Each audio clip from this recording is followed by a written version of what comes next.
Isa lang. Sige. Sige lang. Uy, pre, ito yung magaling mag-Dota. Oy, Jason, kamusta? Napadaan ka? Papaturo sana ako mag-Dota eh. Dota? Sige. Ano ba yun? Kailan ba tayo maglalaro? Baka mamaya. Sige. Mga anong oras? Mga 12. Sige. Paano ba bumuo? Ang hirap eh. Madali lang. Sino ba ginagamit mo sa Dota? Sila Mordred.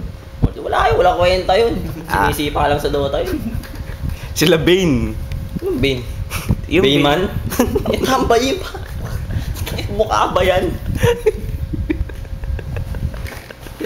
Si Lich. Linta yun. Hindi naman. Pare, hindi magiging hirong linta. Si Pudge. Si Pudge, puta saksakan ng karne sa katawan. Ikaw, sino ba ginagamit mo? Ginagamit yun. Si Lucifer, pare. Bakit malakas mo yun? Oo, malakas yun. Pag naglalakad, diba, sexy. Nakikimbot. Alam mo, uod sa gabi.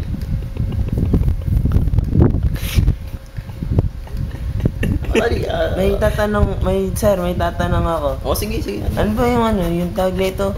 Yung parang yung skill ni Lucifer, yung biglang biglang may aapoy na lalabas. Ano yun? Ano yun? Ang tawag doon. Ano tawag doon? Mga lasalista gumagamit nun eh. Ang tawag sa skill. Salsalista.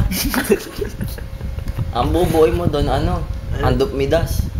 Hand of Midas. Paano ba serbuhin yun? Kailangan mo ng kuko ng baklang dragon. Kuyukot ng baklang paniki.